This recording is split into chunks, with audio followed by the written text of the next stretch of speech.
Welcome to Passion and Craft. This is the feature for Tristan Cameron-Harper, and I could not be more excited to present this to you today.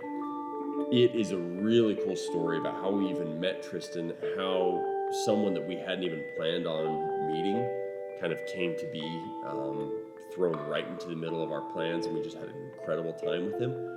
So to get all of that, make sure you go and watch the full behind the scenes video that we're going to be posting, probably right along with this, and you'll get a little bit more insight into how we met Tristan and some of the time that we spent with him there.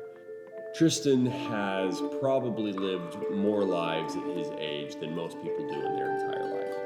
Tristan is many things. He's a mountain guide, a stone carver, a model, a professional athlete. When Tristan was young, he played ice hockey.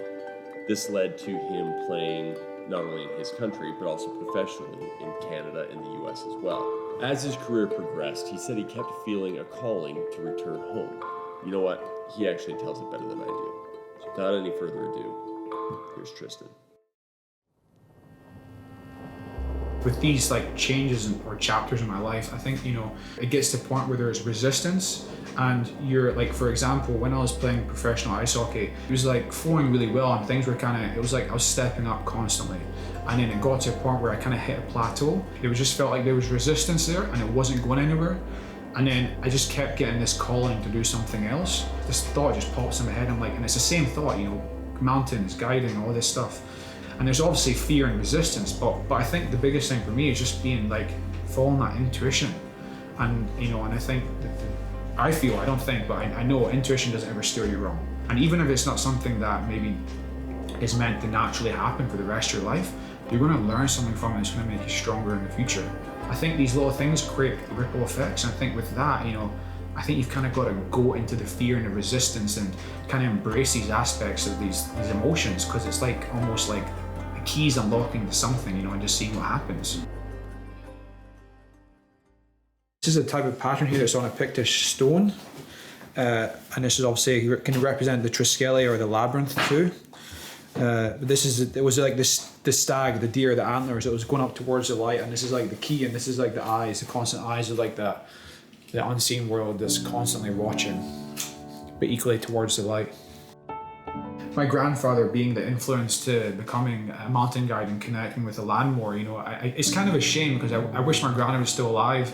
When I was a wee boy, he used to take me in the back of his old Volvo and take me around to all these parts of the Highlands, to these cafes and restaurants, and he'd be like, "Oh, this place they do really good scones or tarts or wherever it may be," and he'd talk to me about the landscape and the hills and what clans would go up certain glens and what fights were fought there back in the day, And at the time, I didn't really think that I was listening, but then it got to a point where I was at a stage where I was kind of feeling this calling that I want to reconnect with the land, because I spent so much time in America and Canada that I was kind of losing touch with my homeland, and that's where I felt like a calling. My calling was to be back home. So, okay, I'm going to go back to Scotland, and I'm going to dig deeper into that tale that I briefly remember him telling me. I'm going to go to that cafe where he took me and try a cake, and I'm going to see what things it may spark.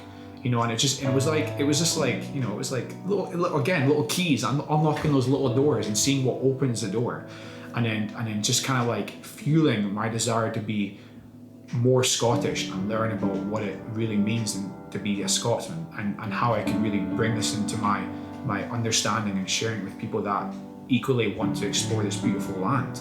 There's something that's really ancient about these lands, and I feel it's such a sacred part of the world. When you're going out to the Highlands with a client and you're talking to them about the flora and fauna and things they never knew before that they maybe just took for granted, it allows them to connect with the land, and it allows them to connect with themselves on a deeper level. It just engages people in a way that they've never really intently thought about. And nature's got so much to give, and it doesn't ask anything in return. And I think that's a beautiful thing, and that's really where I get a lot from, because I see, it's you see the changes and the sparks in people, and then it's the best thing when you get a client that's maybe had a day or 2 days or a week hard in the Highlands or wherever they've been, and they've learned all these new things, and they get in contact with me maybe a week or a month later or a year, and they're like, "My life's changed, all these things are happening, you gave me the confidence." And it's I didn't give you the confidence, you're the one that made the commitment to do that. I just helped guide you that way, and and for that's what I get a lot back from that, because hearing these stories, these little successful stories, or these little battles that people are going through, it's a beautiful process. And I think that's the best part about being a guide, is you get to help and encourage people to be a better version of themselves and connect with the land that they maybe never thought to connect with. I wish I could get a pine cone, because you can, if you see the pine cones, you sometimes see the way they're ate, and you can tell if the squirrel's left or right-handed. Really? Yeah, by the way it turns it. Yeah. Whoa. Yeah. A lot of people want to heal and be the better versions of themselves, and I think that's probably one of my purposes on this planet, is to kind of share that with people, the process of healing and how simple and easy it could be. That's the way life should be. It's like, it's so easy to worry about the past and the future, and it's like, just enjoy the present moment. And I know we get our struggles, but that's part of the process. You know, it's like a lobster or a crab, or a snake shedding its skin. It's like there's that stage of uncomfort, and it doesn't know what's going to happen. And when it does happen, it could be such a beautiful process. And I think just having that guidance and support in yourself and really tapping into that, it just grows arms and legs, and it just naturally unfolds to whatever it may be. If you want to listen and find guidance with an internal voice, the best thing to do is not to really be so critical of it, but just to go with it and see what happens. Because wherever it unfolds, that's your path, you know, and really trust that inner voice, you know, and keep doing things that are good for you, you know, eat good food, you know, go out for walks and enjoy the sunrise. All these little things will activate that point of being present, and when you're present in the moment, it just brings clarity to the mind and allows you just to unfold naturally and grow into the best possible human being that you can be, in my opinion. And that's a journey that I abide by, and that's a journey that I'm going to continue to follow, because good things tend to happen.